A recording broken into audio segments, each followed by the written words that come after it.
Hey, Nick. Hey, buddy. Learned a fun fact this weekend. Oh, yeah? Yeah, did you know, and this is actually probably something you would know, did you know that British people call chipmunks crisp monks? Okay.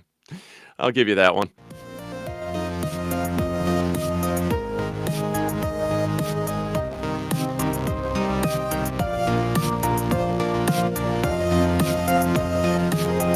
We don't have it yet.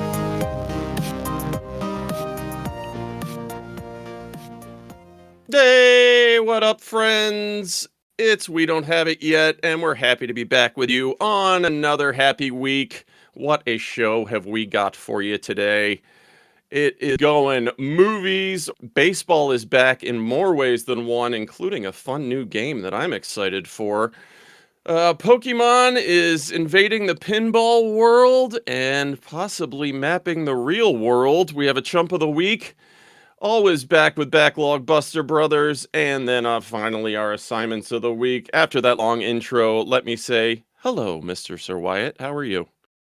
Hey, Nick, I'm doing well. You sound a lot better than you did last week. Yeah, man, I can breathe. I'm not coughing. I'm not snotty. There's not just gunk rolling down the back of my throat. It's a wonderful feeling. Yeah, I appreciate you powering through last week. I know that was a tough one on you, but We got knocked it through out, buddy. Ah, you damn kids. Let me tell you. As soon as I go back to school, they just take in all the germs and then flush them back on you. But I'm here. I'm back. It was one of those sicknesses where you're like, God, I would pay anything just to feel normal again. I swear I'll never do anything horrible again in my life. But we're here. We're back. And I'm feeling good. I'm and you're very probably well back caffeinated. to treating your body like garbage. Oh, yeah. Yeah, fudge that thing. Did not last. Yeah, pretty much. But on a topical discussion side, we did get to watch more movies as he and I were both down for the count at various points with the flu. So we can bring things all the way back full circle from, I guess, what was a couple weeks ago. Happy to report that we did try Last Starfighter. Sad to report that it didn't go over for both of us. I know you had high hopes for that one. It probably didn't age well enough for someone That his was age at this point. That was tough. Yeah, that was I think the tough part. I appreciated it for how much they did for the time that it was made and how good I thought a lot of it actually held up and looked. To him, he's just like, oh, this is really dated, man. I guess I'll try. It is. Yeah, and he's like, I could tell. He's like, I'm hanging in there for you, old man, but this really isn't moving me. And yeah, about an hour in, he's like, do you mind if I go upstairs and do something? So, what can you do? You can't force it. But No. Speaking of kids' movies, you were telling me right before we got started recording, talking about another one. You just bought tickets to go see a movie back in theaters from when we were kids. Is this true? Yeah. My buddy and I got hit with some social media marketing, which works every once in a while. Usually only for events for me. But Teenage Mutant Ninja Turtles 2, the movie that was infinitely worse than the original. Yeah, yes, not a fan. I enjoyed it for what it was, and we'll see how I feel probably 35 years later, I think, at this point. I think that's probably the 35th anniversary. That's probably why it's back in theaters. But I love my man Kino, don't get me wrong, but it was a big departure when the first one delivered like everything we could have wanted as kids. And then it turned into that because a bunch of angry Christian moms complained that it was going to destroy childhood and everything because it was hyper violent and all this crap. And then all of a sudden you get a second movie where the turtles, who are goofy anyway, now just don't use their weapons whatsoever and aren't allowed to like hit people. It was a lot. It became a lot more slapstick. Yeah, it went hardcore into the realm of the cartoonish. But not quite as far as that Michael Bay version did that actually had like all the wacky stuff with Bebop and Rocksteady and Krang and all that stuff, which I actually kind of liked. Where this one didn't do Bebop and Rocksteady, they favored Toka and Razor. Yeah. Yeah, I say it takes it takes more of a Super Mario Brothers movie approach, I suppose. I'm just thinking back now. You got me like running through my mind. I'm just envisioning there's a part where Toka and Razor come out, and then Shredder's like, "Damn babies! Gah, babies!" So, like, this guy was kind of a badass that got crushed in a pneumatic press in the first one. I don't Yeah, know. yeah. But I will say, I mean, the biggest difference, and I'll be able to talk a little more to this next week after having seen it, because I don't think I've seen TMNT 2 since maybe like 96. So yeah, probably about 30 years ago. But the costume design from Jim Henson creating the costumes for the original Ninja Turtles in the first movie to the second movie to, I think you said you've never even seen the third one, right? No, I had kind of aged out of it at the time. By the time the third one came out, like, it wasn't cool to like the Turtles anymore. And plus, it just, even if that were the case, I might have, watched it on the sly kind of thing without people knowing that I was into it. But yeah, it just didn't appeal to me. It had kind of jumped the shark at that point in my eyes. And I think what you were just getting at, like, from the character designs in the first one to the second one, is a pretty large transition. Uh, which just got even more cartoonish as you got into the third one, I The think. third one is awful. The character design, everything. Like I, at some point, it won't be this week or even next week, but I will probably assign TMNT 3 to you just so you can Okay. see how bad it was. I remember loving the movie as a kid, but because I think we determined you're, I don't know, 6 or It's that 7 five years that older than five me. no, 5 years difference. 10 to 15, 5. something like that. Yes, 5. But I think you're right. It is that difference there, whereas you would have still been kid enough to be like, "Oh yeah, it's Turtles. Turtles good. Let's go see Turtles 3." Um yeah, it just looked rough. I mean, the entire premise is they go back to feudal Japan, right? Yes, essentially. Yeah, that's which a lot of people always mistakenly call TMNT 3 Turtles in Time because they go back Ah. in time, which obviously that's the name of the video game, the fourth video game, Turtles in Time.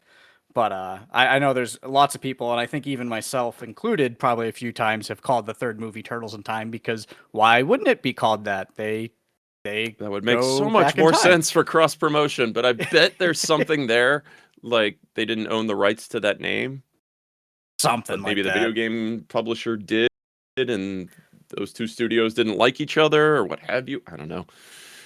That's Now I got to that's funny that see. that's actually a rare example of, from a time where every single major summer release got a tie-in video game pretty much. Turtles already had established games prior to the movies. Yeah, so it looks like TMNT 3 came out in March of 93, and then the video game on SNES came out, I think, in 93, 94. Well, that was arcade first, right?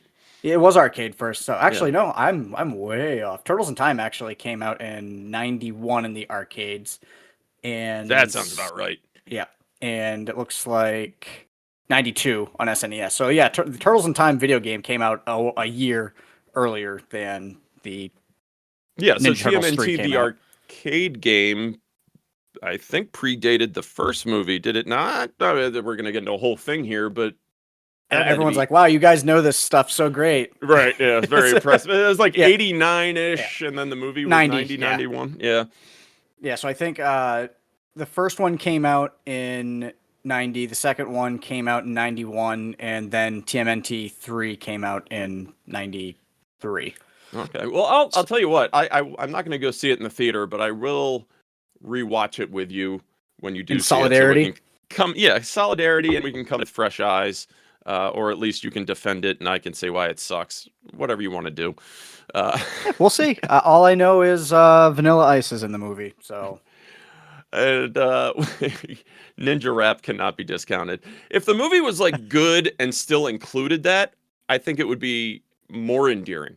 But because oh, it absolutely. sucked, and like that was just a scoop of cherry shite on top, that I can't look at it with fond eyes. I just can't. What I can tell you is that 2 more John Candy movies went over good with the boy. Oh, which Um, ones?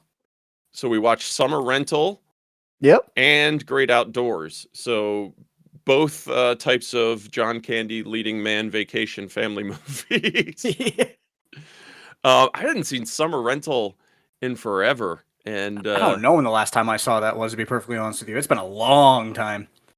yeah, you had Andy from the Goonies in one of the few other roles I can think of hers at that time. Besides that, and Lucas. Directed by And Carl Reiner. yeah, I noticed that as well. So, funnily enough, Great Outdoors was always like the classic when I was growing up. I've seen that movie Oh, so yeah. many times. Yep. I mean, Shotgun Lamp blows the ass off a bear. What kid isn't going to find that unbelievably hysterical? And despite his enjoyment of that scene, he's like, I really liked Summer Rental. I thought that was way funnier, which I was shocked by. Yeah, that is especially. I don't know. I enjoy seeing how people, children, even adults that don't pay attention or haven't seen, reviews of things or see, what critics say something Mhm. is. Because obviously, I was just quickly looking at this because, like I said, it's been a while since I've seen Summer Rental, so I wanted to see who was in it. And I mean, on Rotten Tomatoes, Summer Rental has a 19% compared to, I mean, a 42% for Great Outdoors. But according to the critics, Summer Rental is not even half the movie that Great Outdoors is. I mean, it's completely formulaic and cheesy, but it's not bad. It's an 80s comedy. Yeah, I mean, you got what? Rip Torn plays like this fake pirate character that's really silly, and I don't know. It's just a vehicle for John Candy, as both of them are. The second one Yeah. just adding in Dan Aykroyd. I have a fond place for both in my heart, and Great Outdoors will forever be the king. But the fact that he latched onto either of them, I was pretty happy with. Which brings us to the last one that we knocked out, which was your suggestion, I do believe. We watched Pee-wee's Big Adventure. Oh yeah, I forgot about that. Yeah, how did that go? That went over huge. Really? Yeah, I mean, I'm pumped.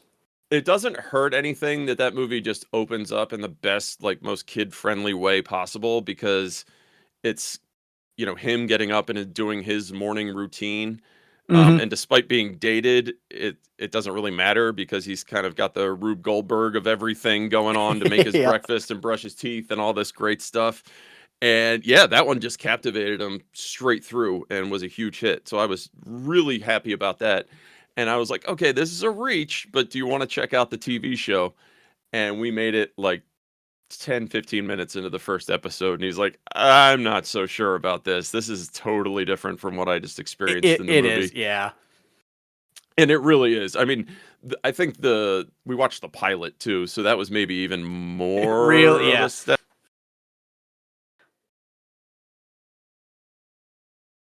for young children, or is this completely for adults, or what is this? Um, I think maybe in a couple of years' time he could learn to appreciate the show, but the fact that the movie went over was just awesome to me. So that proves that Pee Wee Herman, he's eternal. Go Paul Rubens. I still have to watch the rest of that documentary series too. I don't know if you watched any of that. I haven't even watched that yet. So it was, I think, put together posthumously. It was, That was yep. his condition. I think we even talked about it briefly on the show ways back. Pee-wee himself, I believe, is what it was called. Is that? I don't have it in front of me, so I wouldn't be able to tell you. But Pee-wee Pee-wee is as eternal. himself. Yep. And will continue to go over for future generations. So maybe he'll watch that doc down the road after developing his own love for Pee Wee Herman. And Did that'll he be enjoy awesome. Large Marge?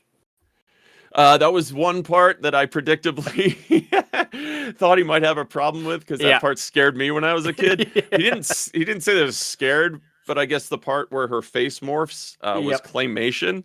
Yep. And he's like, I don't like the way that they make that look. I was like, what do you mean? It looks fake to you or bad effects? He's like, I just don't like the way that looks. It's very Beetlejuice-esque. Yeah, very Beetlejuice, Tim Burton era.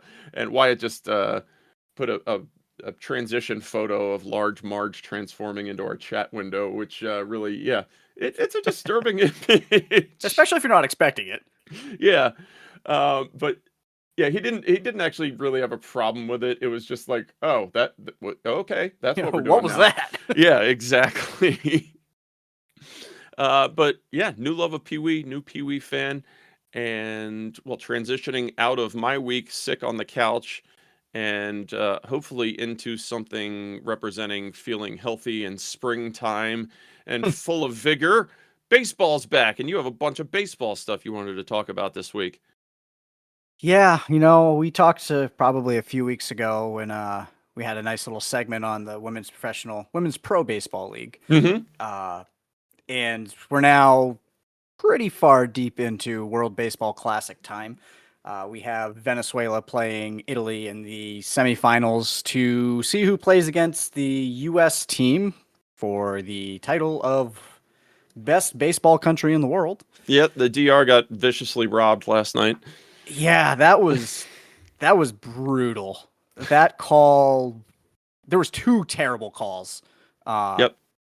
and I was reading an article a little before we got on here, and the way that the Dominican Republic team handled themselves in the loss, through interviews, through the what they've been written in the articles, like they took it in stride, which I would venture to guess if that same thing happened to the U.S. team to lose Well, the game. explain what happened first of all. Okay, so Yeah. it was 2-1 in the ninth inning. Geraldo Perdomo, I cannot remember his name because I am a terrible sports fan. Man at bat. Um, yeah, Geraldo Perdomo. He was at bat. He was facing Mason Miller, who I believe plays for the Padres now. He was the rookie phenom for the Oakland Athletics. Sorry, just the Athletics a couple of years ago. And there was a slider that was thrown. This was a 6 pitch at bat, I think, at this point. So Hmm. Perdomo was holding his own. He fouled off a couple 101 mile per hour fastballs, and then he gets tossed a slider that I don't think Angel Hernandez would have called a strike. I mean, Um, it might as well have been completely in the dirt and not yes, reach the catcher. it, That's it, how low and out of the strike zone it it was was. basically a chase pitch that the Yep. umpire is like, yeah, it's time to go home. And the team, I know Juan Soto was interviewed. He had a pitch, I believe it was the inning before, a couple innings before, that was also a pretty bad call. It wasn't as bad as this final pitch of the game, but yeah, they're all like, I think it was Juan Soto had said, it's how it is, it's a whole tournament. I think the world saw who like that we're the best baseball team in the world. Like, a sense, we're the best, the bravado and everything, but they didn't really blame the umpire. I think Perdomo even said he's like, that's the game. Like it's what, It you is, know. but is this cementing the argument for ABS for you now? I mean, I don't know because it's the game, and yeah, it really sucks when that stuff like that happens. But Yeah. human error, I don't know. I Human error and just the game. Yeah, years ago maybe, but when every single thing that happens in every sporting event is now wagered upon ridiculously heavily, yeah. Well, I have to put on my tinfoil hat. I'm sorry, I do.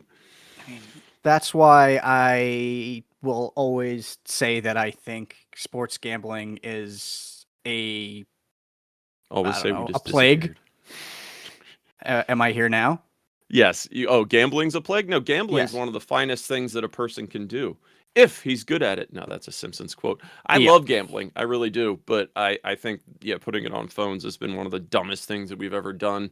And if you want to bet on sports, you should have a bookie or go inside the four walls of a sports book. I think having access to it 24/7, 365 is inherently dangerous, and why you have an entire generation of people that are going to have crushing debts in their lives, but I digress. Which is by design. Anyway, Yep.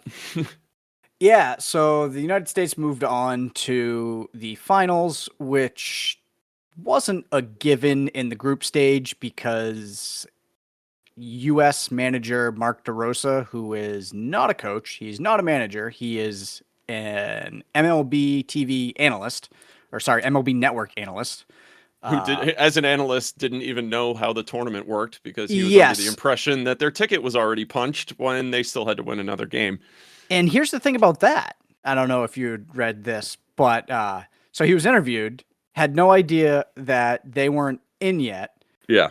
And said this during his press conference.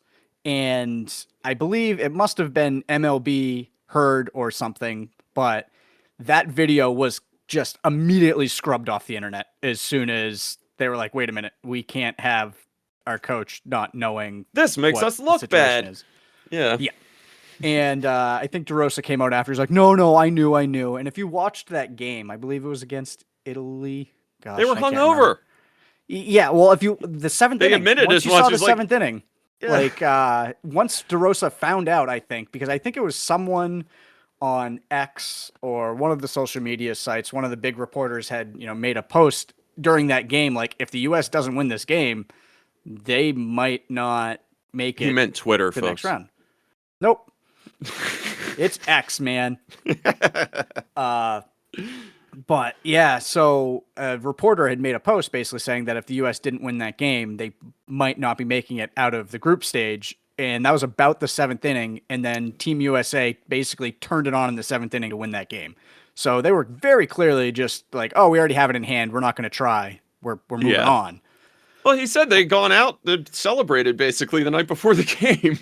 Yeah, they're not. I don't know. That's the bad part about the World Baseball Classic. It's funny enough, most of it revolves around Team USA. But there's so much cool stuff too occurring. Yeah. Yeah, like it's not on our team. No, but which is fine. Like I don't know. I absolutely love this. Joseph Contreras, who is former New York Yankee, former Chicago White Sox. He might have played for someone else. Jose Contreras, the Cuban pitcher. His son, Joseph, was pitching for Team Brazil against the United States in group play, which in itself is cool to see, the son of a former major league player pitching. Yeah. But the coolest thing to me is Joseph is a 17-year-old high school senior pitching against Team USA. That is that's so cool. Well, and you just go to the other side of that where you had, I can't remember, was it a Czech guy who's the full-time employed electrician? Yeah, put up like 5 perfect innings or whatever it was. He had to take that guy. I wish, oh God, I'm going to have to look his name up and I'm not going to be able to pronounce it and I'll feel terrible. But yeah, he was a full-time electrician and he actually had to take PTO to come pitch in the World Baseball Classic. Like, just stories like that. You can't write a better storyline than that. No. They should make the movie now. Well, they should, and you know why? Back in 2023, the Czechia pitcher, he pitched against Shohei Ohtani, the undisputed, the best baseball player in the world on the planet. Yeah, I mean, possibly of all time with what he does. He struck him out on 3 pitches. Yeah, I mean, you should just frame all 3 of those next to each other in your house and hang them above the fireplace kind of thing. Not only did he strike him out on 3 pitches, he struck him out on 3 pitches. His fastball didn't top out over 77 miles per hour. That's awesome. It is like just the stuff like that. You get to see guys like Dante Bichette Jr., who is brother of Bo Bichette, and son, obviously, of former Colorado Rocky Red Sox player Dante Bichette. And he kind of, I wouldn't say flamed out, but he never really got hold in Major League Baseball. And seeing all of these second, third generation stars that are playing for, Brazil, playing for Italy, playing for Israel, playing for Australia, just like it's so cool seeing all these players from around the world and seeing I guess I would say kind of relaxed rules based on like your genealogy of how, like Joseph Contreras, which I guess that works. Oh, where you could just, say, yeah, I had a grandfather who was from such and such. I think they go back 2 generations now. Fair I think enough. It used to be, I believe at the start, it needed to be just a parent needed to have been from the country. Now I think it goes back 2 generations. So you're actually seeing the talent be dispersed more to the teams like Great Britain, to teams like, Czechia, like. Yeah, I mean, I can't even claim that I knew that England could field a team for the World Baseball Classic. I mean, that's amusing to me. They didn't move on, but they had a decent team, seeing some of the guys in that lineup. Jazz Chisholm, Harry Ford, who's going to be amazing, I think, for the Washington Nationals. Trace Thompson, brother of Klay Thompson, made a couple fantastic catches in the outfield during one of the games I had watched. Like, it's just so cool to be able to see this talent, to see how it's a worldwide game. Like, I mean, it has to be, considering the fact that I don't know how many players were home growing as much as, we used to. That a lot of talent, obviously is coming from the Americas and the Caribbean and all that stuff. But players being from England, that was new to me. And I'm like, oh, okay. So these are, I mean, you tell me, you would know better. Are these are MLB players that have English heritage and that's their connection? Or is there actually some sort of league in the UK that I don't know about? There's no league that I know of. It's funny. Yeah. I'm looking at the Great Britain roster right now, and it lists obviously all their information, and it gives their birthplace. How many players for Great Britain do you think were born in the United Kingdom on this roster? Let's say 2. A rough estimate. There's about about 25 players on the roster. You think 2? 2. We've got 2. Hey! 2 showcases, both showcases. So there's also 1, 2, 3, 4 players from the Bahamas, and everyone else was born in the United States. Yeah. This goes back to, I guess, what we were talking about not too long ago about travel sports and how involved you have to be, I guess, from a young age in order to be in the baseball world these days, at least in the United States. But I'm sure, I mean, there have to be programs in the DR and stuff that are taking this talent from extremely young age. Like when I think about soccer, football in the UK, I mean, those kids start out from the time they're in shoes once they, display any level of talent. I don't know if it's the same. I mean, absolutely. You have their Major League Baseball teams that have clinics in a lot of these countries. Oh, yeah, that are true. Basically I don't even think about that. I mean, I'm guys that are getting contracts like 11. Yeah, that's insane. I mean, and then that's definitely the way it is in soccer, football, and stuff in Europe. So it's just interesting to me. You know so much more about baseball than me. I'm just a lowly O's fan. But well, it's been one of the constants in my life is disappointment with baseball. So I have a lot of fond memories of disappointment.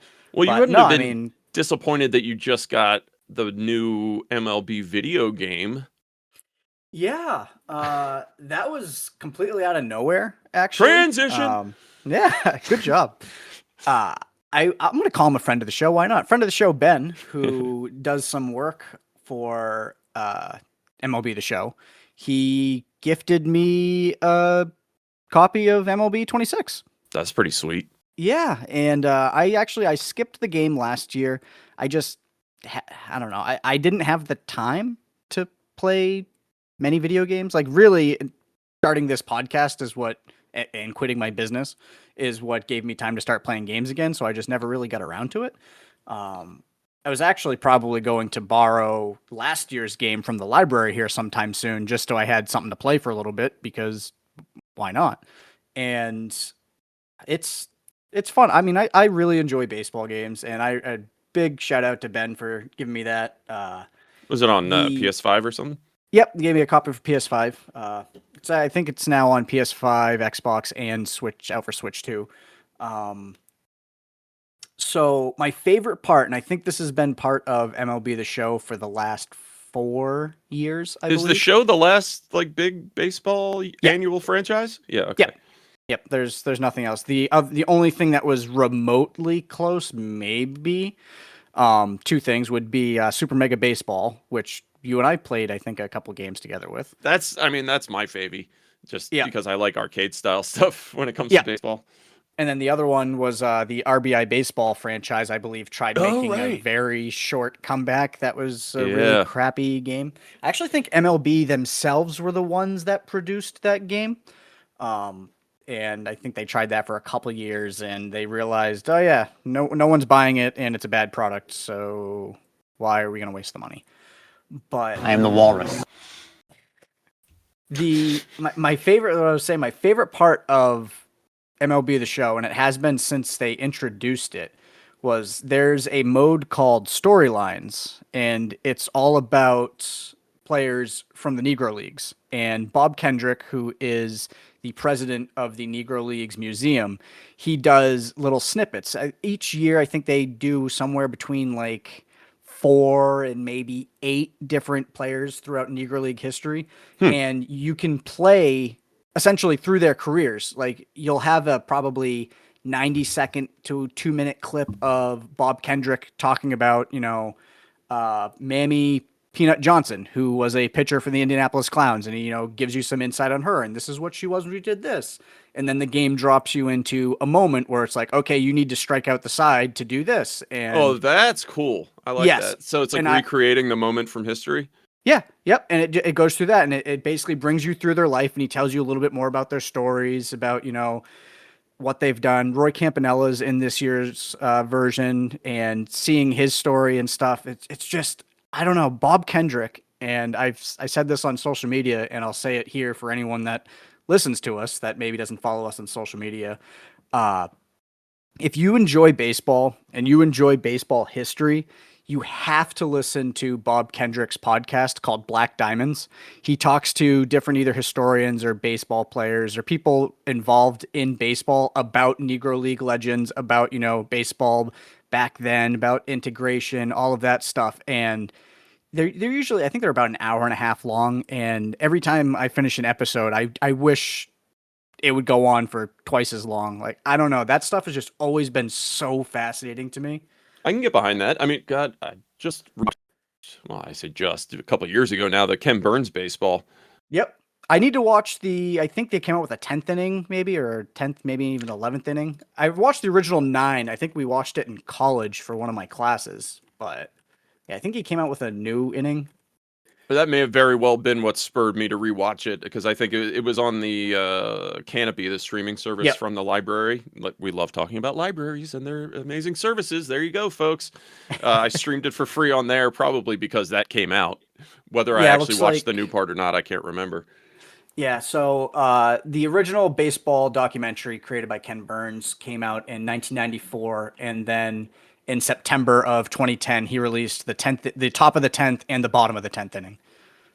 Oh, okay. Yeah, so I probably just always thought about those as one package, to be honest with you. I said new, and now I'm realizing it was 16 years ago that he came out with it, which really drives home how old I'm getting. Yeah, welcome, pal.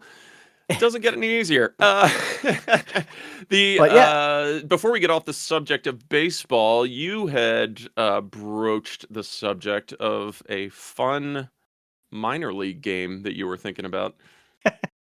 Fun or dumb? I don't. I thought it was fun when I came up dumb with it. fun. Just true. There you go. Yeah. Who knows if it's going to make for great podcasting? But I don't know. Like I said, and I think people have probably gathered in the 2 episodes that I've talked about baseball, is that it really perks. It perks my ears up. Blows your skirt up.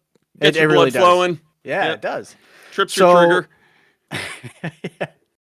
I can't remember what prompted this. I think there was a minor league team that came out with an alternative identity for this year. I can't remember who it is off the top of my head, but it was something kind of ridiculous. Oh gosh, Okay, so basically, the Tulsa Ranch Dippers. Right, you posted this. Yeah. So if I'm gathering this correctly, you're going to name a team, and I have to decide whether it's a Wyatt made up baseball alt team or a real alt team. Correct. And that's essentially just the game. I've created shouldn't say created. I've written down 6 different teams. So we'll see how well you are at picking out my creations versus who the hell knows who created some of these names. Well, you know what I say. Let's hustle! Oh, you've probably had your finger sitting on that drop for the last 2 minutes. A solid 12 seconds. Yep. All right, so I'm gonna start with one that I don't know if any of them are easy or not. So we'll see how we do. Well, So- like if the ranch dippers would normally be the Tulsa. What do you know? Gosh, I don't know if you could I wrote these down for all of my ones I wrote down, so I made sure. But the Tulsa Drillers originally. Okay, yeah. Yeah, so that's basically what I'm gonna do. I'm gonna say the alternate team name, and you just need to tell me if that's real or fake, and then I'll give you the answer. I'll tell you what the real team is, and we'll go from there. All right, let's go. All right, number 1, the Manchester Chicken Nuggets. Okay, so Manchester, that's your world. You're part of the earth. The chicken nuggets, but can't think that Manchester has a Purdue factory or anything. So do they have any connection to chicken that I know of? No. I'm going to say that the chicken nuggets are fake. All right, the Manchester Chicken Nuggets. The team would be associated the New Hampshire Fisher Cats. So you were right, my part of the world. Yeah. That is false. All right. But so the New Hampshire Fisher Cats every year, probably 5 or 6 games a year, they play as the Manchester Chicken Tenders, or the Buffalo Tenders, or the Coconut Tenders. And that is because Manchester is widely regarded as the breading city, capital of the world? The city that invented the chicken tender back in the 1910s. Interesting. Yeah. So 1 for 1. So I probably should have just gone with Manchester Chicken Tenders to see if you would have guessed that. But I figured maybe you'd heard that. So I wanted to go a different direction. Oh, I like this, though. That was slippery of you to open up with that. Yeah. All right. Number 2. Bring it. The Asheville Snot Otters. All right. The Asheville Snot Otters. So that being Asheville, North Carolina, famous kind of hippie town in the mountains there. So they could probably have a pretty good sense of humor. I'm going to say the Snot Otters are real. The Asheville Snot Otters are a real team. Yes! 2 for 2! They come from the Asheville Tourists. And a little background on this is, the Asheville Tourists played a single game as the Snot Otters back in 2025. The Snot Otter is a nickname for the Eastern Hellbender Salamander, which I think would have been a cool name in itself. Yeah, seriously, you just left that one out there? The Asheville Hellbender, the Asheville Hellbenders. But the Asheville Hellbender Salamanders, that's just fun to say. True. A little hard to get off the tongue, but fun to say. All right. Let's go with this one. Number 3. All right. So far, you're 2 for 2. People aren't going to believe that I'm not Googling these, but I swear I'm just running them down through Nick's head. I wrote down a guess that you were going to get 4 out of 6. So far, you're proving me okay. All right, bring it. Number 3, the Rocky Mountain Oysters. Oh, that has to be real. That has to be real. That's too much of a thing at this point not for it to be real, which is if that's deep fried bull's balls, which I know are a huge thing in Colorado. So it has to be real. The Rocky Mountain Oysters are not a team. Oh my gosh. The team that it actually is and this is just the real team name. They didn't have this as an alternate, but the reason why I asked this one is the Rocky Mountain Oysters was in contention to be the name of this team. Yeah. And I thought, Wyatt used to live in Colorado. Yeah. There's the connection. This has to be a real thing. Yeah. So the actual team name, which I think is a lot stupider than the Rocky Mountain Oysters, is the Rocky Mountain Vibes. That's terrible. Yeah. They were a Pioneer League team, which is rookie ball, in Colorado Springs. They played from 2018 to last year, but management didn't have the balls to name them the Oysters and decided to play as the Vibes instead. Oh, so they were going for that Gen Z audience. Yeah. We're a vibe, man. Oh, yeah. I don't approve. I don't approve. All right, Rocky 2 for Mountain 3. Oysters would have been universal. Damn. Number 4. Yes, number 4. Mm-hmm. The Montgomery kimchi. Oof. Okay, so this is a good curveball, I feel like, because kimchi's been having a moment for a while now. Like, everybody kind of knows kimchi at this point. It's not a out there food anymore. But the fact that you're making it be in Montgomery, that's your curve here. And do I believe that the South would name a team the kimchi? You know what? I'm going to think that I'm going to believe in their progressiveness. I'm going to say it's real. The Montgomery kimchi are a team. Yes! All right. So that is an alternate identity for the Montgomery Biscuits, the Tampa Bay Rays AA affiliate in Montgomery, Alabama. And they played as the Kimchi back in 2022, and my apologies if they've played as them again since, but it was for Korean Heritage Night, which there actually is a large Korean population in Montgomery. I believe there's a Hyundai factory. That would do it, yeah. And then I posed this question, which is a little bit of a tangent from the game, but since we're here, I figured I'd ask. What would you think about doing a mashup? This is a Kenny Shopson mashup of kimchi, biscuits, and gravy. All day long. In fact, this is how I know both of our minds are great and work the same way. I was going to say, if they did that night and didn't make a kimchi chicken biscuit is what I was going to say, like a fried chicken biscuit sandwich with some sort of kimchi slaw on it. That would be so good, and I would be just horribly upset if somebody didn't raise their hand that should be done. Yeah, I wasn't able to find a ton more about the 2022 game, so I don't know if they did any type of like other merchandising aside from obviously hats and jerseys and stuff. I don't know if they directed the food along with it, but they had to have. Or like a kimchi biscuit taco or something. I don't know. There's so many ways that it would be awesome. Yes, I'm all about your mashup and any mashup ideas. I think, we talk about all these stupid baseball Instagrammable foods. That's staring you right in the face right there, isn't it? And it would be a good one. It actually makes sense. Yeah.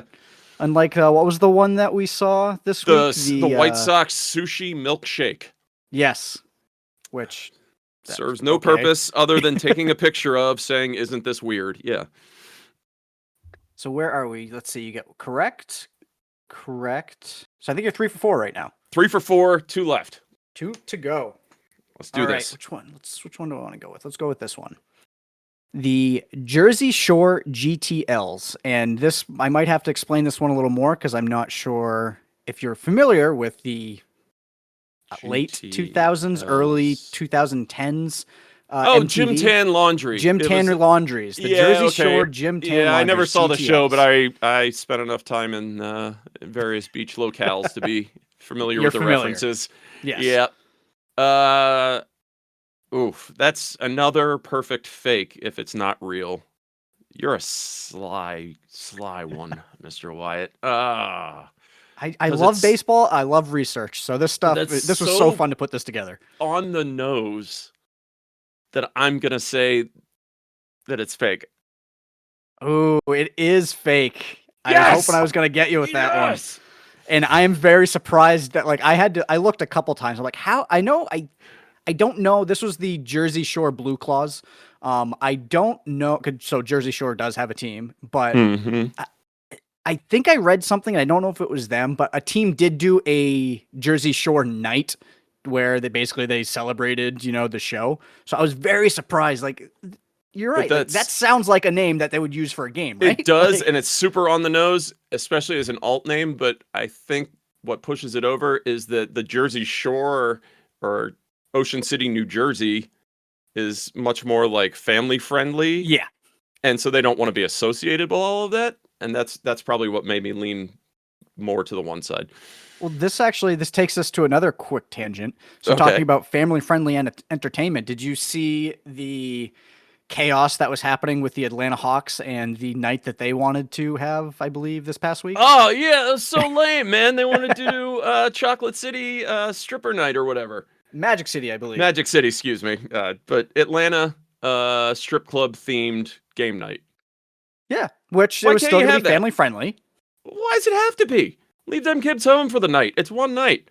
Just make it fun. Who cares? Yeah, but a bunch of people, including, I believe it was Kevin Hoarder, and my apologies to him if it wasn't actually him, but there was an NBA player that basically came out and said this is objectifying women and blah, blah, blah, blah, blah, and this isn't right. And I can't remember what her name was, but a woman came out and was like, don't tell us what we're supposed to feel about this. This is perfectly fine. But the Atlanta Hawks caved, and we're not doing the Magic City promotion. Yeah, I said Chocolate City, excuse me. That's DC. I'm a Maryland boy. Excuse me. Yeah. Yeah. Magic City. All right. So you beat my estimate, but we gotta give you the last one. All right. Which actually, yeah, no, if you get this wrong, you will hit my estimate. So this is for the win in my mind. I'm ready. The last one is the Hickory Dickory Docks. Why is this the most Wyatt of them all?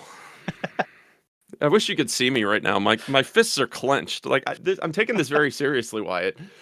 I know. That's why I thought this would be fun. I have no idea if this is going to play well as a recording, but I'm we'll having find fun. out. Probably not. Yeah, I'm enjoying it. That's what matters. The Hickory Dickory Docks. Yes. As in that there's a place called Hickory. And so And they are the Dickory Docks. Why not embrace that as an all? Yes, that's real. For the win. It was real? In our first game, Nick, you have won. Yes! The Hickory Dickory Docks were an alternate for the Hickory Crawdads. They played as the Dickory Docks in 2023 in obviously a direct homage to the nursery rhyme. The logo, which I actually own a Hickory Dickory Docks hat because why wouldn't I, is a mouse running up a clock. I love it. I love it. Yep. That was a good one to end on too. That was sneaky. Yeah, I figured, I wanted to save the most Wyatt one for last. Yeah, it was very Wyatt indeed. So nice job. If you enjoyed this and you're still listening to the podcast, let us know. I would love to do maybe not necessarily more minor league baseball names, although there are hundreds and I could probably do this a few different times. Well, that's it. My only problem is I'd love nothing more than to run it back against you, but you not only know most of them, but probably own hats for a large majority of them. We could try it. It could be like, it's going to make me feel terrible because this is going to be like a Stump the Schwab where I'm not actually as good as the Schwab, so I might lose. No, I disagree. So yeah, that was fun. I don't know why, but when I came up with that on Friday, I was like, this seems like it'd be really cool, and I just want to try it because it's baseball and it's a game. Excellent! So I think this puts us either at Nick needing to pee o'clock. Or, it is. Hey, look at I know you, man.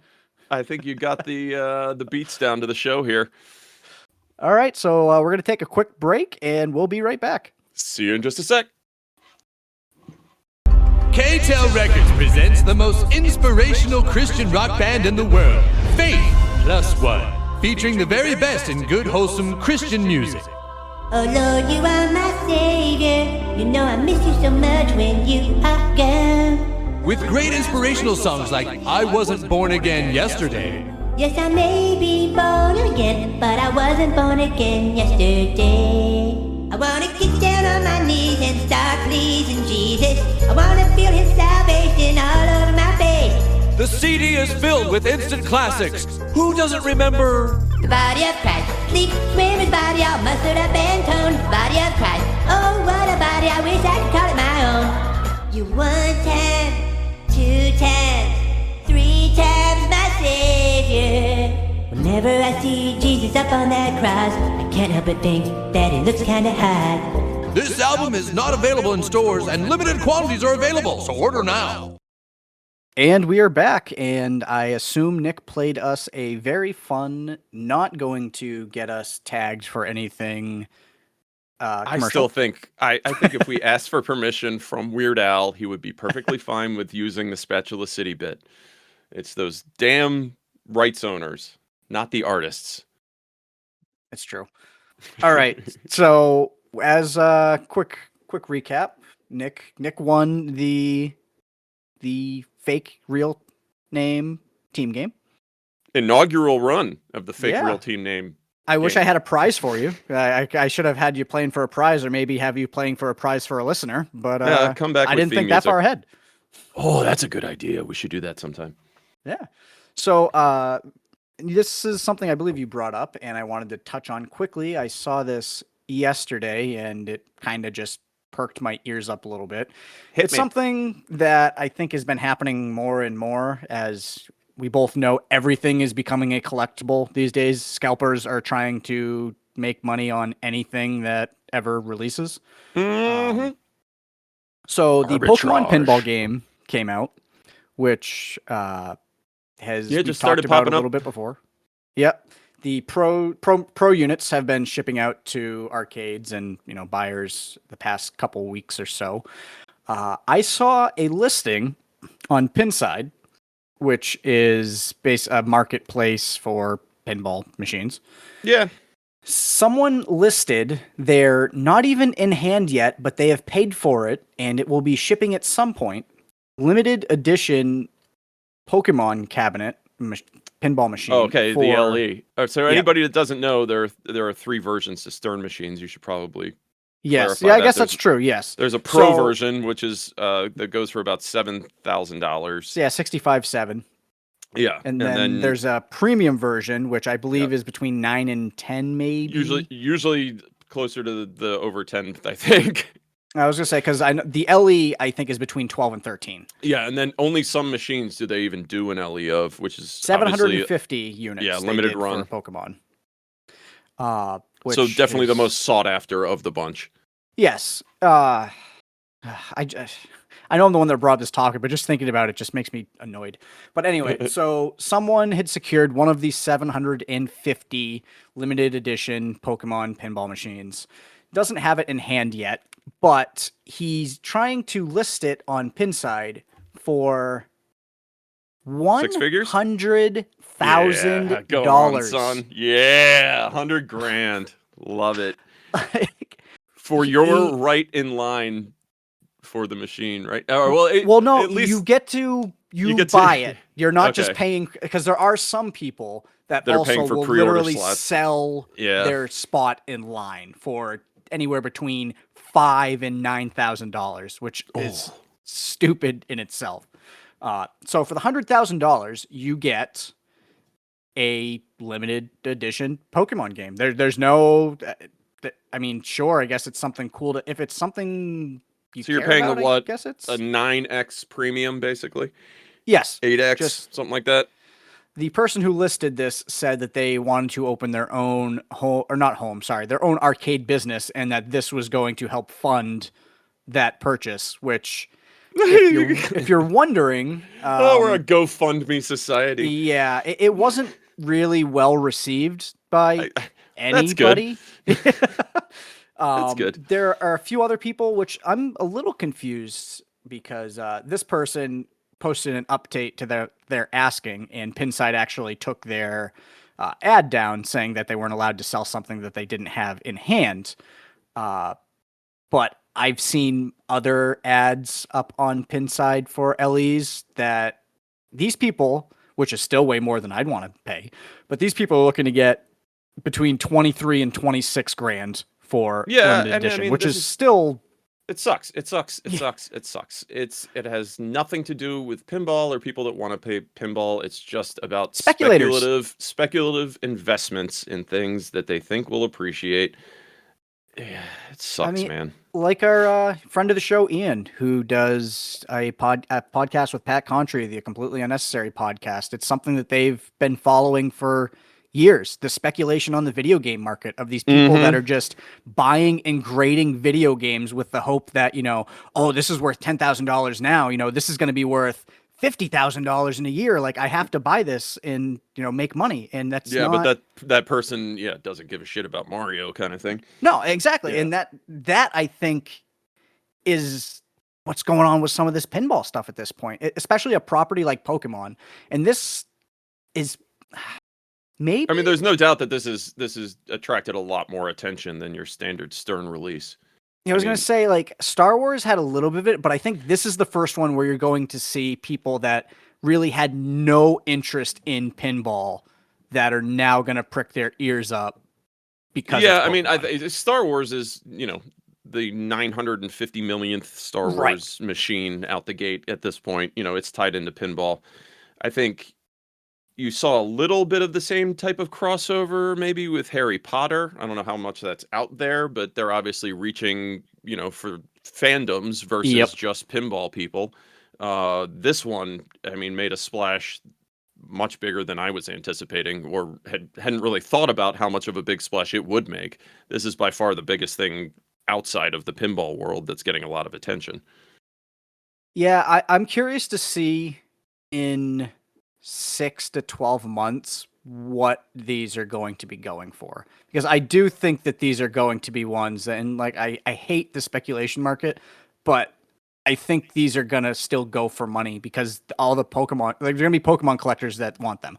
Obviously, it's gonna die down because all the ones that want them are going to secure them, but I think it's gonna be kind of dumb for a little while. Well, I mean, Stern knows what they're doing, man. You said there's 750 units for a limited edition. I mean, that's still a lot for a pinball limited machine. I mean, it's limited, but they know what they're doing, and then they'll go on to make as many pro and premiums as they want for as long as the market will, keep buying them, I'm sure.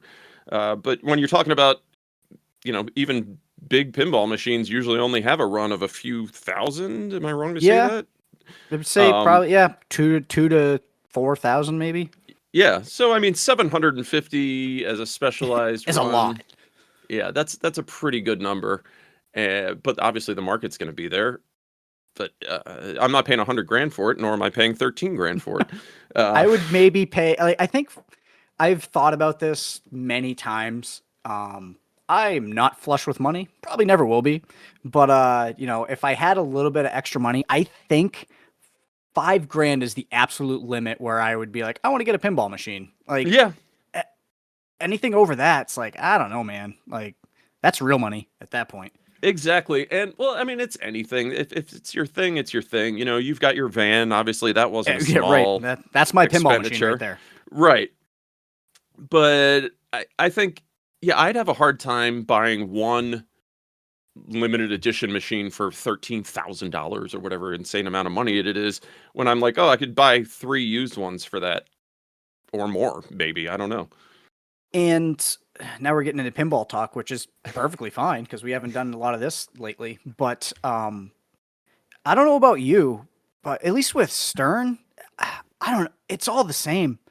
Like, layouts are slightly different, but no, we touched on it. I mean, you can replace the Pokeball with the Death Star, can't you? I mean, everybody's going to make that obvious call. But yeah, each design iteration of Stern, be it like the Spike 1, 2, 3 machines now, feel similar.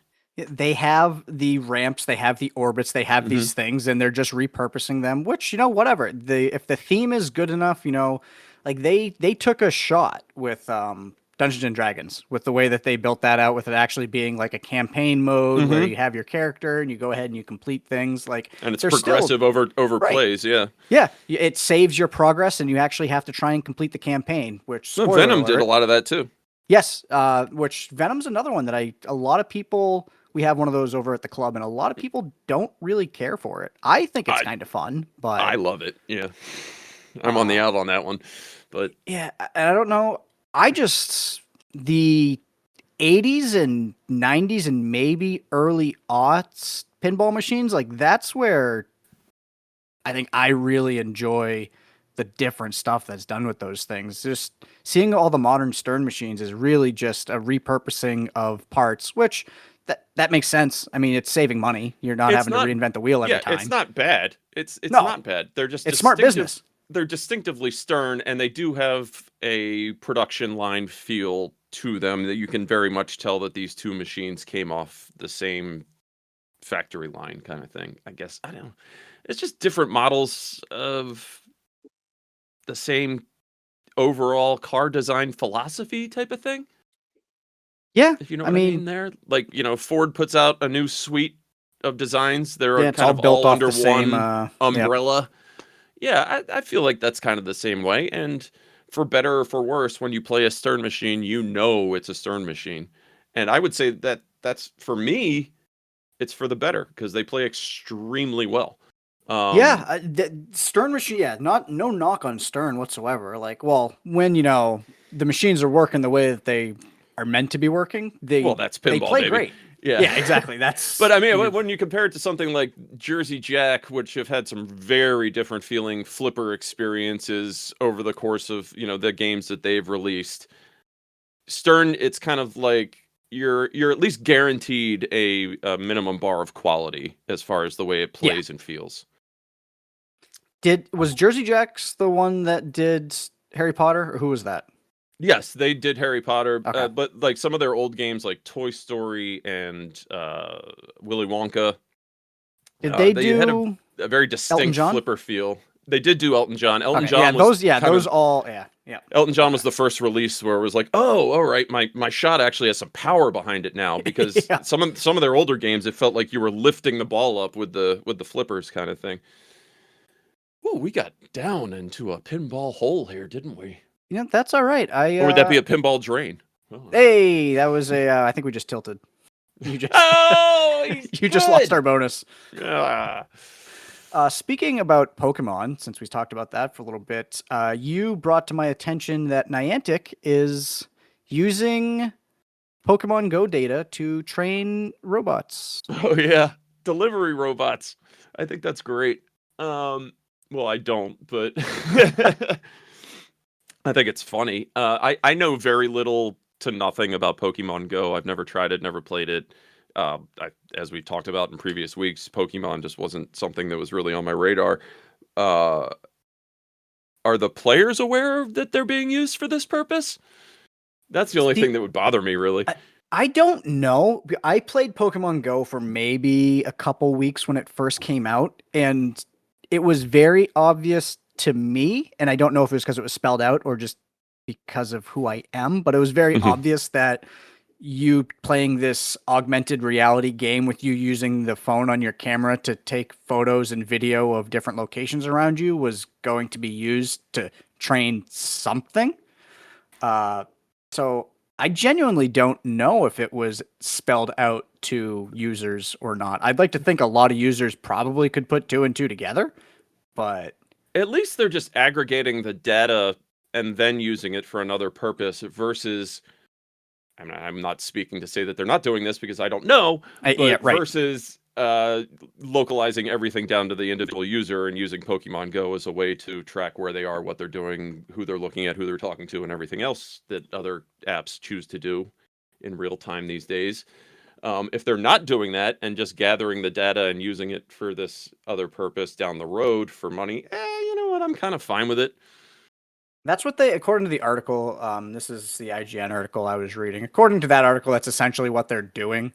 They're not taking essentially your personal data. They're aggregating it and being able to map out places that GPS doesn't necessarily work very well, like in the middle of a downtown large city where GPS kind of gets screwed up and stuff. Right. They're kind of doing the on-foot version of the Google car that drives around scanning for the street view kind of thing. That's what they say they're doing. They need boots on the ground to be able to do. So I would assume that the deeper you kind of go into crevices of the city that other things might not be able to reach, do you see better Pokemon? That's interesting. Great question. We hopefully we've got some Pokemon Go players listening to this that might be able to fill us in a little bit more about that, because both of us are kind of at a loss there. Yeah, the Google Mobile drives down Times Square kind of thing. It's got that mapped pretty good. But what about the alleyway around the corner that it can't drive down and scan? Are there Pokemon Go Pokemon hiding back there that are especially valuable because that hasn't been mapped on their system yet? And is that how they decide where they go in the real world? As I said, I know nothing of this game. That's a great question. That really is. And seeing that, they come out and admit that this is what they're using the information for, it would not surprise me if, they started putting more valuable Pokemon in places that they need more info. It would just make sense. It's just, until there's like a gym meetup in the middle of the Mojave Desert or something and it gets dangerous. Yeah, I mean, this was probably maybe 6 or 7 years ago, but I remember there was a story of a bunch of Pokemon Go players going out to catch Pokemon in like a hurricane. I mean, if they were using it for live weather gathering, weather data reporting, that would be something fairly nefarious. Yeah, I don't think it was anything like that, but I mean, it's a game that's like, I don't know how they place the Pokemon. I know there's also like gym locations, which are usually landmarks, things like, City Hall or stuff like that, where they'll place an actual gym and you can go there and you can fight the trainer's Pokemon and then you become the gym leader. And I know that, but that I'm pretty sure has always been concentrated on like major locations where you're going to have a lot of foot traffic because, you're going to want someone to be able to challenge you, more often. And yeah, it's an interesting story. Like you said, or both of us had said, it doesn't seem like they're not saying, obviously, that they're really parsing your personal data and sending it here or there. They're just collecting. The company, here in the article, the company says they have access to 30 billion images in urban environments. Yowzers. Which, yeah, and they're trying to map out places like Los Angeles, Chicago. So, hey, you can hop in this and help them out. Jersey City, Miami, and Helsinki. Why Helsinki? I don't know. It's just like, that seems kind of tossed in there. I mean, it's a lovely city. It is, yeah. Any of our Helsinki listeners out there, we're not disparaging you. It just seemed like a weird one to tack on at the end of the rest of these cities in the United States. Yeah. So I think that brings us. Do you want to? While we were prepping for the recording today, pulling the curtain back a little bit, we had some technical issues and we recorded a little bit later than we wanted. But neither of us really had a chump of the week to bring up. And do you want to take this chump that kind of showed itself? Well, we didn't have a chump this, of the week, but I can tell you why there is a chump of the week, because I have a computer specifically running Windows just for recording this show. I have a little N150 Ace Magic Mini PC that works great. It's the only Windows PC I have left running, just to make sure that everything's fine with drivers and Discord and my SoundPad app running in Steam. It's like, okay, I'm just going to leave it in Windows. This is where we'll do my thing from.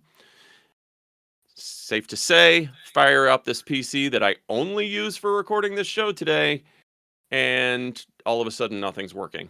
All right, maybe it's just a little weird bug, what have you. Let me reboot. What happens when Nick reboots the Windows machine, Wyatt?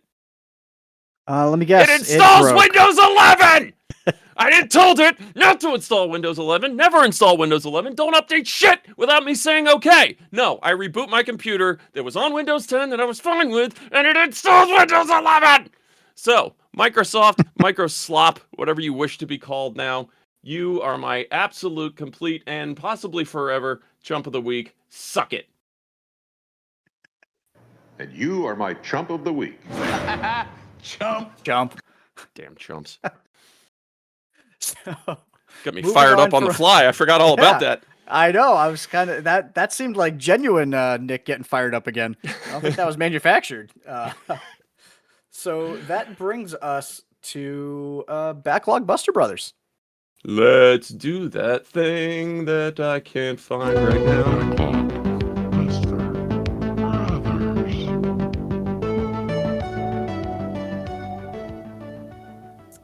All right, we are back with everyone's favorite segment, Backlog Buster Brothers. For those of you who are new to us, this is a segment where Nick and I assign each other media, video games, TV shows, movies that we believe the other should play and or watch. This originally was a way for us to get through our endless backlogs. Chip away. Yeah, it'll never end, which, No. you know, if we ever do, we'll have no reason to make these episodes anymore.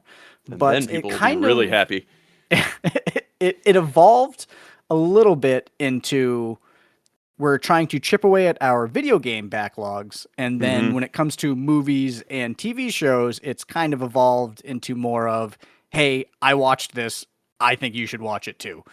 Yeah, well, I mean, that's kind of where it started too, was, hey, you'd like this.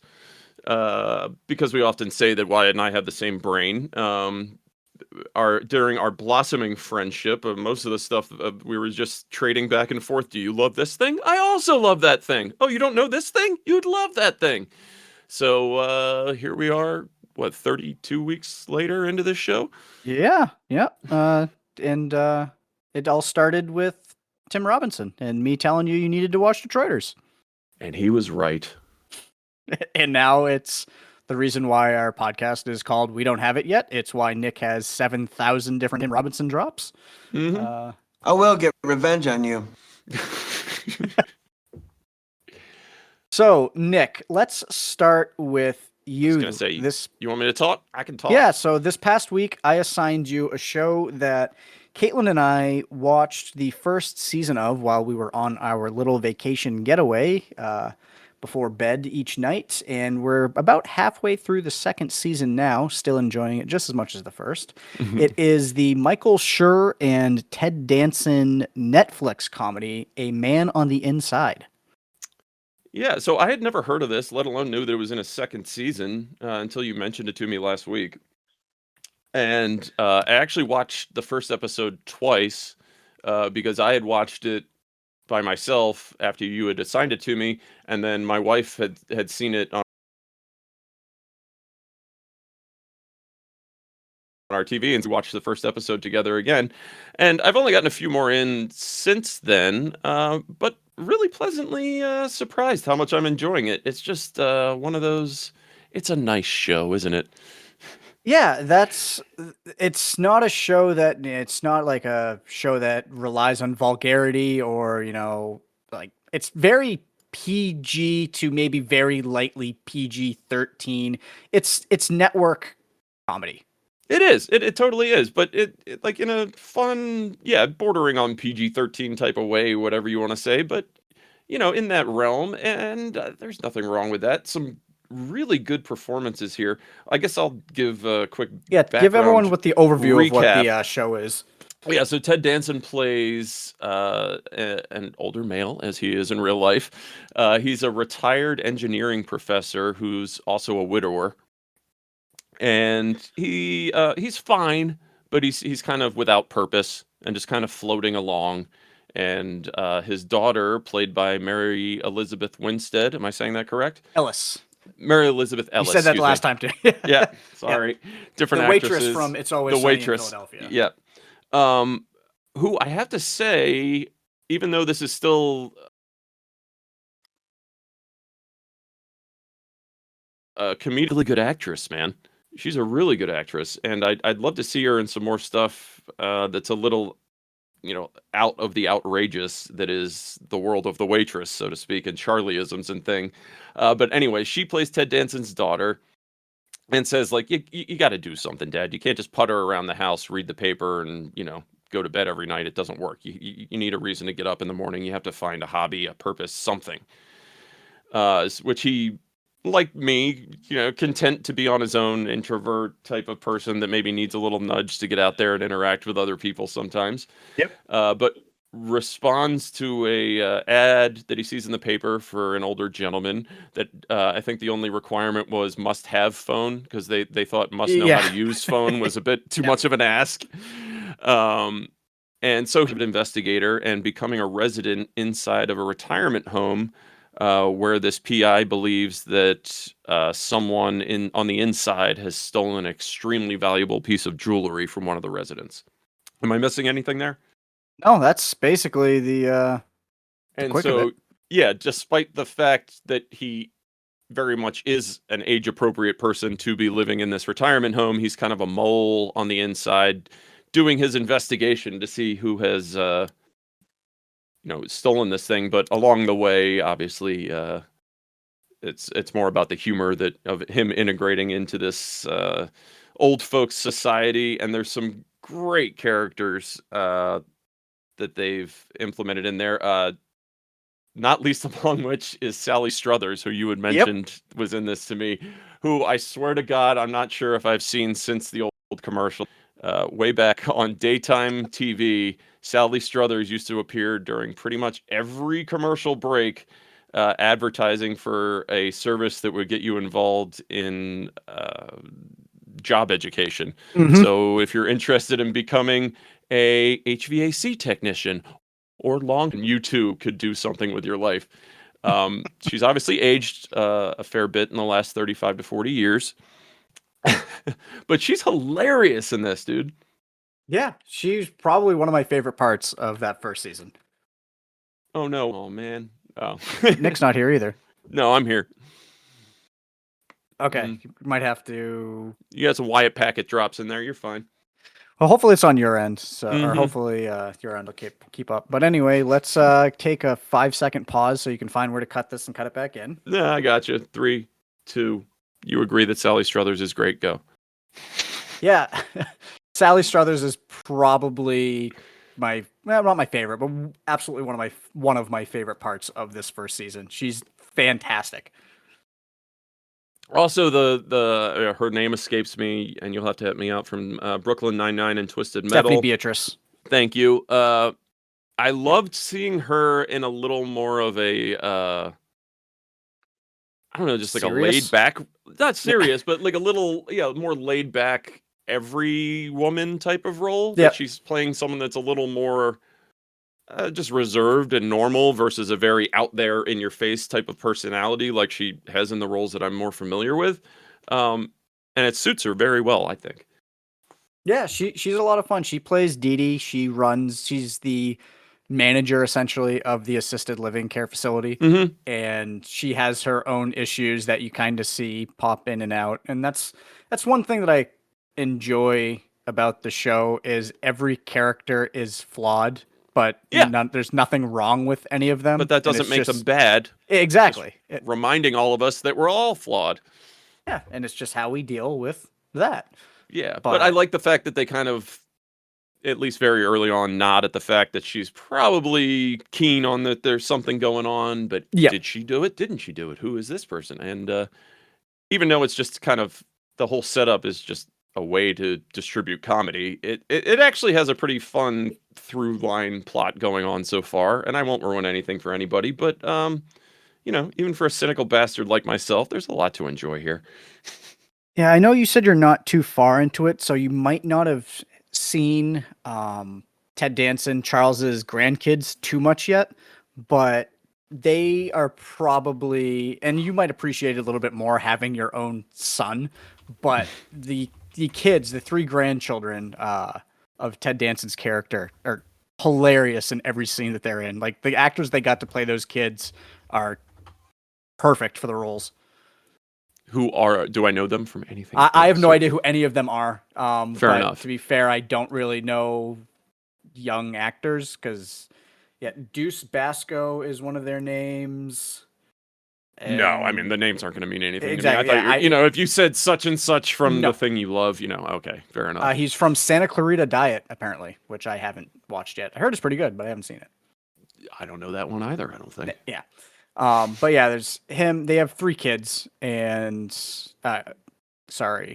grandkids for Ted Danson. Mary Elizabeth Ellis's character, they're her kids. And season 2, they play a bigger role than I think in season 1, but every scene that I see them in is just like, oh man, these are definitely kids playing their age. Like, I'm just saying here that it just got renewed for a 3rd season. Yep, I think last month they got announced for a 3rd season. Man, Ted Danson, he's Mr. TV. He can't be defeated in any decade. We had Cheers, you got your Becker, you got your Curb Your Enthusiasm. I know there have to be more. Good Place, thank you. And now Man on Inside. Yeah, he is a hit machine. Also CSI. That's right. He was kind of the main dude there for a minute, Yeah. wasn't he?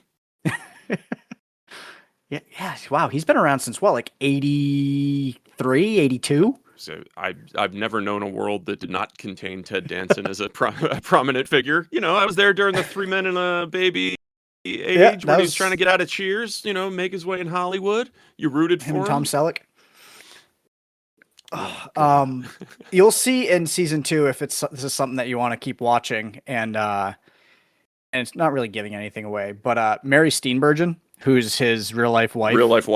Yep. Since I think like the mid 90s, she plays a love interest in the second season, and seeing those two act together is just so fun.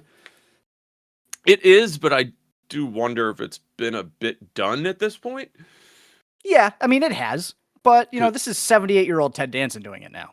Yeah, he can do whatever he wants. It's fine. He's earned the right. I don't care. He looks great. For 78 years old, holy crap, that guy looks good. Old people don't look as old as they used to, man.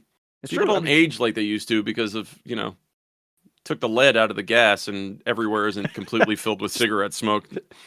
Stopped eating the paint chips. Well, I still do that. We were supposed to stop doing that? I mean, you can keep doing it if you want to. I don't think it's going to hurt anything at this point. It says lead-free right on the can. Figured it was all right. It's fine. And what did you play this week, my friend? So, you assigned me oh gosh, I had it up here. I can't remember when You don't even remember what I gave him. Oh, no, I remember what you gave me. I just wanted to say when it came out. I was going to say 2025, but 2023. Yeah, shows you how far off I am. The 2023 game published by Mint Rocket, Dave the Diver. Yeah.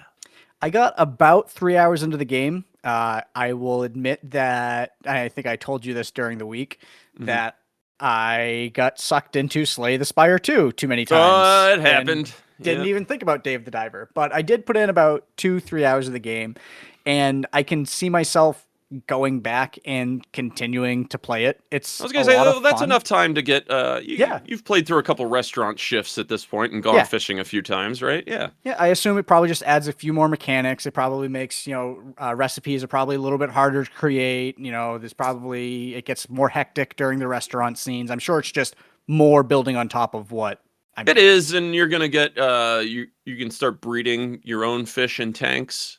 At the restaurant locale, you start growing your own vegetables for sale, all that kind of fun stuff.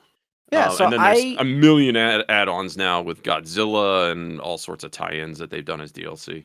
I actually just saw that apparently there's another major DLC coming out in June, I guess. Dave Goes to the Jungle, I think. Yeah, I think that's what it was. But it was, In the Jungle DLC. It was a lot of fun. It's very... The deep sea diving aspects are very cozy. Tranquil. I'm sure maybe it gets more hectic maybe at some point. But I don't want to spoil anything. Yeah, you don't have to. I'm just it gets heavier into the RPG elements as you start going. That's kind of what I figured. Deeper and deeper. Yeah, because when you start, you can only go down a little bit. You can only stay down for a little. Your harpoon doesn't do a whole lot of damage, So I'm sure. You build on that. You go deeper. You find scarier things.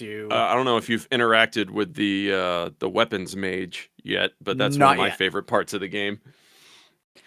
It's the style is a lot of fun. It's like a smudgy 2D pixel style, and I think you had said this is why a lot of people thought this was an indie developed game that. Came out of nowhere. The graphic style is very, very retro, retro modern kind of thing. Is this stolen valor? Are they taking from from the indie developers here where they could have done more? Yeah, they definitely have the ability to do more than an indie developer, no question. They have like a larger team, resources, all that stuff that you need.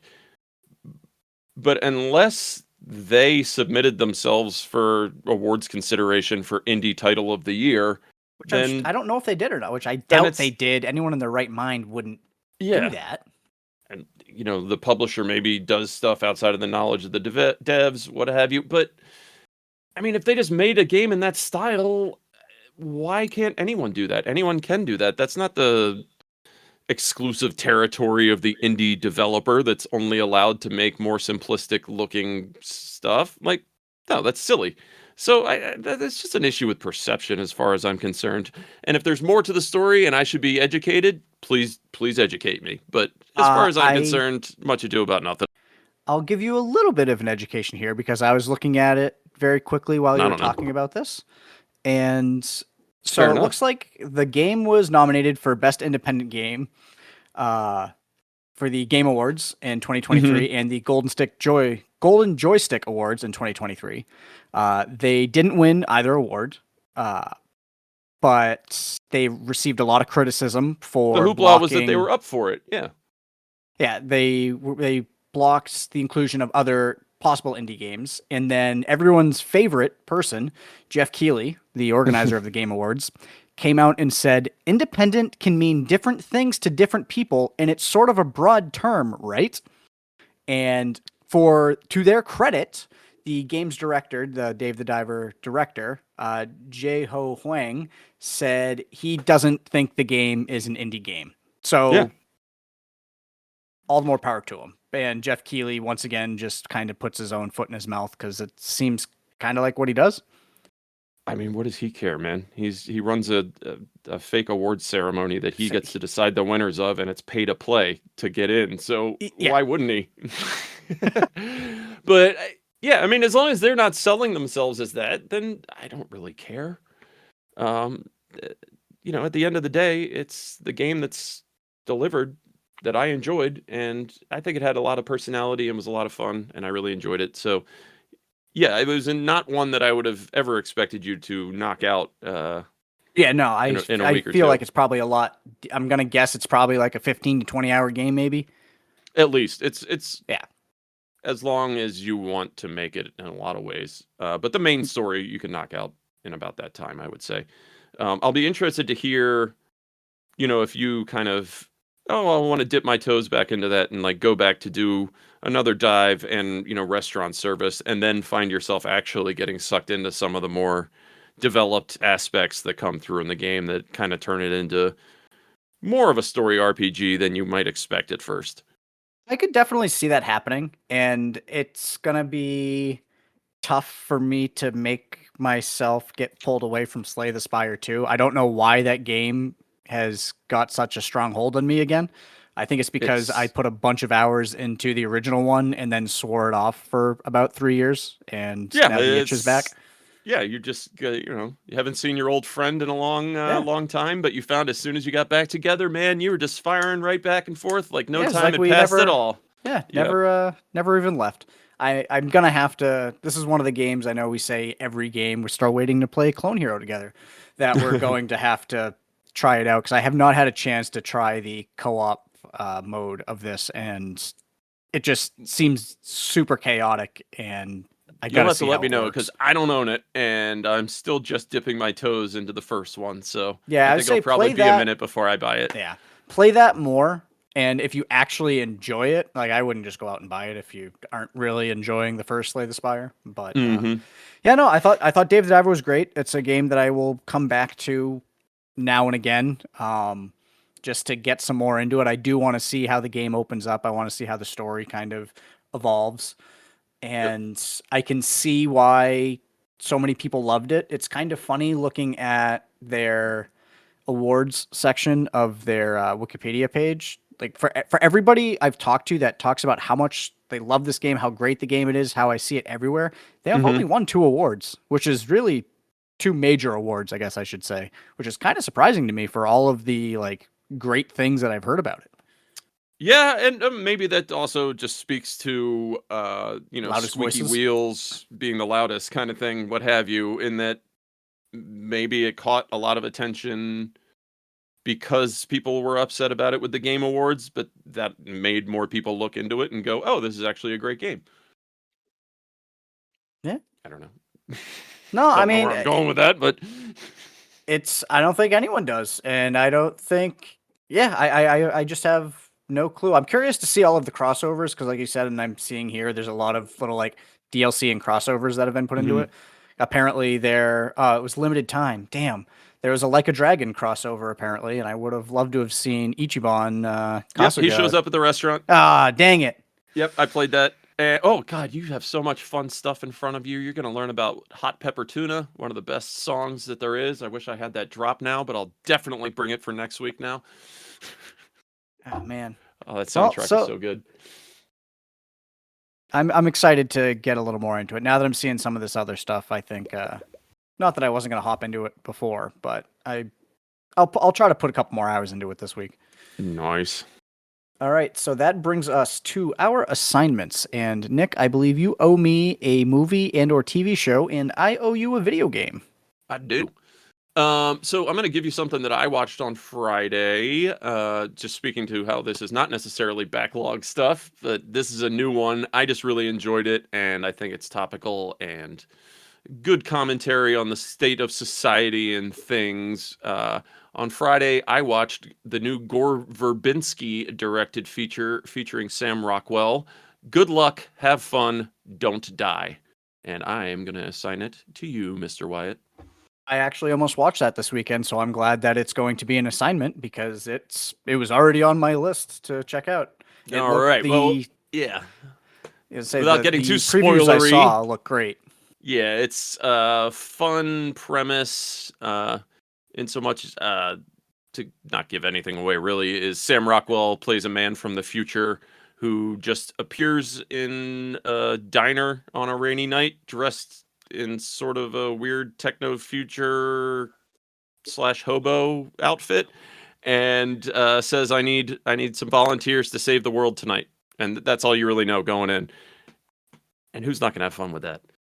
Yeah, the probably 2.5, 3-minute trailer that I watched for it just seemed absolutely crazy.